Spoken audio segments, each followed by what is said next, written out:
Saya di sini sebenarnya saya bukan berjualan ya, karena konsep Panus ya, kemudian jualan konsep Panus tidak. Saya sebenarnya lebih ke konsepnya. Konsep yang kita lakukan ya, konsep yang kita lakukan untuk ini menangani ini. Karena misalnya Anda ya, kalau misalnya sudah memahami tadi betapa pentingnya untuk mengembalikan fungsi normal lambung, Anda misalnya bisa ini memproduksi sendiri, silakan. Sudah kami riset bahwa caranya untuk melakukan rekonstruksi lambung, mengembalikan fungsi lambung adalah yang pertama, Anda harus melindungi lambung itu dulu. Karena lambung yang rusak itu mukosanya atau muncinnya itu rusak. Jadi Anda harus perlu untuk membuat muncin buatan untuk melindungi lambung itu sendiri. Dan itu di sini kami sematkan di dua produk ini, AL Camus dan AG Camus itu dengan penambahan pati resisten dari pisang. Jadi dia melapisi. Jadi dia berfungsi sebagai mukosa buatan, muncin buatan. Jadi aslinya mukosanya itu ya, kalau misalnya aslinya pati resisten itu strukturnya itu ya, pati resistennya itu lurus-lurus gini. Nah kami bikin dia bengkong, sehingga dia kuat terhadap apa? Terhadap asam lambung. Minimal dia melindungi dulu. Itu yang pertama. Yang kedua, kasih dia bahan untuk memperbaiki struktur anatomi lambungnya. Dengan apa? Dengan kolagen. Ingat kolagen.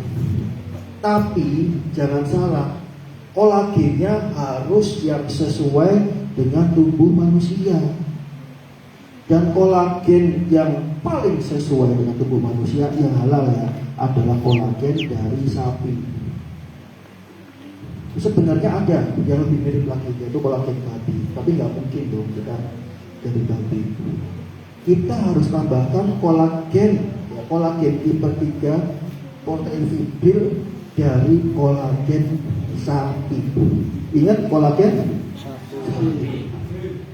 Ada kolagen dari ikan. Apakah sesuai? Kita nggak sesuai. Karena komposisi asam aminonya tidak sesuai dengan komposisi asam amino pada manusia. Malah biasanya mengandung metionin yang tinggi. Ini malah berbahaya kalau metionin terlalu tinggi. Nggak boleh. Jadi kalau misalnya di luar sana ada produk yang mengandung kolagen dari ikan, ini sebenarnya berbahaya. Jangan. Kalau misalnya harus konsumsi kolagen, maka harus kolagen sapi. Dan kemudian yang harus ditambahkan, kalau misalnya itu kondisinya akut, ya seperti AL ini, maka Anda harus tambahkan komposisi yang bisa mengatasi gangguan akut pada lambung. Dan itu kami tambahkan di sini dengan labu kuning. Dan kalau misalnya gejala akutnya sudah diatasi, maka proses berikutnya adalah Anda harus membantu memperbaiki struktur anatomi lambung. Berikan dia bekatul, berikan dia ot, berikan dia mineral. Dan itu ada pada AG Camus. Jadi komposisi yang utama di dua produk ini adalah pati resisten dari pisang dan juga kolagen sapi. Kemudian kami tambahkan untuk AL ini adalah labu kuning, dan di sini ada ot, ada bekatul, ada mineral. Kalau misalnya Anda bisa memproduksi dua produk ini, silakan untuk dibikin kemudian dikonsumsi, insya Allah ya lambungnya akan baik kembali. Tapi kalau misalnya tidak bisa, tidak mampu, maka ini sudah ada produknya. Karena itulah saya bilang bahwa mencegah itu lebih baik daripada mengobati. Karena mengobati itu kalau nggak dibantu dengan seperti ini nggak bisa. Terutama adik-adik ya, misalnya yang masih sehat seperti ini. Jadi jaga agar tetap sehat, jangan sampai sakit. Karena kalau sudah sakit itu mengobati sulit. Obat itu sulit. Dan pengetahuan tentang konsep Camus ini adalah tentang bagaimana kita menjaga tentang kesehatan. Kalau orang yang nggak sehat, maka buat dia supaya sehat. Dan kalau sudah sehat, maka pertahankan pola hidup sehatnya. Jadi pemikirannya dibalik, kalau orang nggak sehat karena pola hidup yang nggak sehat dulunya, maka begitu dia sehat, maka nah ini waktunya kita kembali lagi untuk melakukan yang dulu-dulu, yang asik-asik. Jangan, tetap pertahankan pola hidup sehatnya.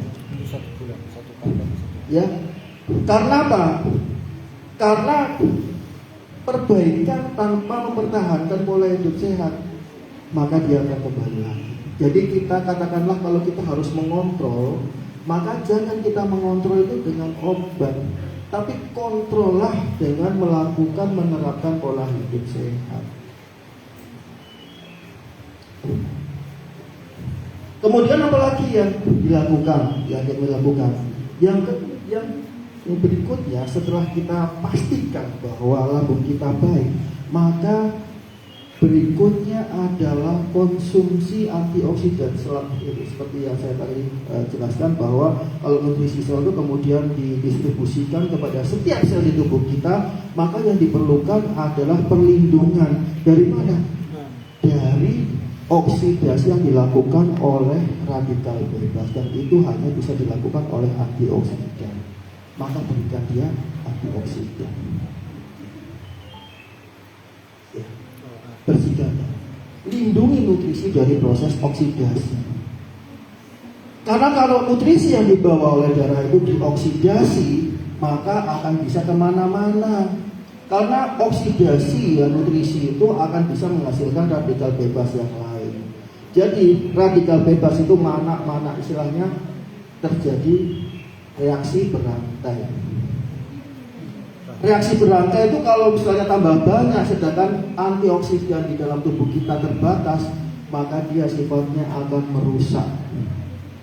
Merusaknya karena dia bisa masuk ke dalam sel, merusak pusat kode genetik pada inti sel, pada DNA, dan kemudian akan menghasilkan pertumbuhan sel abnormal. Contohnya apa? Penyakit kanker.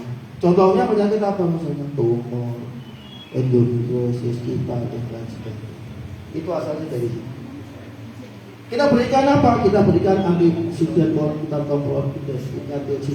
kompleks, yang dimana kalau produk kita yang di sini itu kandungannya adalah teh hijau kombinasi dengan kolagen sapi, kombinasi dengan rosella. Jadi bukan semata-mata atau hanya teh hijau saja.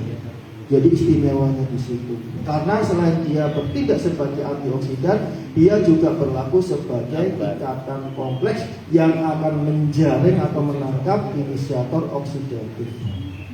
Jadi semuanya yang berbahaya itu akan diikat dibuang. Kalau misalnya Anda bisa memproduksi ini, silakan. Ya, dari teh hijau yang berkualitas ya, dagingnya itu. Ya, karena ini semuanya adalah kualitas nomor 1, teh hijau, diambil dagingnya aja kecil itu, kemudian dicampur dengan kolagen sapi, kemudian dengan rosella dicampur, jadi ini silakan. Tapi kalau tidak ada, maka ini sudah ada. Tinggal ya minum. Ya. Jadi dia akan melindungi ya dari proses oksidasi, melindungi darah dan DNA ya. Kemudian ini ya, menetralkan radikal bebas dan juga meningkat inisiator oksidasi. Berikutnya yang dilakukan adalah makan makanan manusia ya. Makan makanan yang sehat. Makanan sehat itu makanan yang alami, makanan yang aman, sehat dan menyehatkan. Ya, makanan manusia adalah makanan yang mudah untuk dicerna dan mudah untuk dimetabolisme menjadi nutrisi sel. Ya, jangan makan makanan yang dilarang ya, harus juga makanan yang dilarang. Makanan modifikasi. Saya buka semua. Ya, makanan modifikasi. Ya. Apa sih makanan modifikasi ini ya? Nah, ini. Misalnya minyak yang terhidrogenasi. Apa minyak yang terhidrogenasi? Yang minyak nabati yang terhidrogenasi itu akan menghasilkan lemak trans Contohnya apa? Makanan yang kita larang untuk dikonsumsi, misalnya margarin, ya. Kemudian non dairy creamer itu jangan dikonsumsi. Non dairy creamer semua itu ya, semua jenis makanan olahannya ya, mulai dari susu kental manis, kemudian misalnya santan yang itu ya, santan yang krim ya, dalam bentuk krim itu juga jangan, dan semua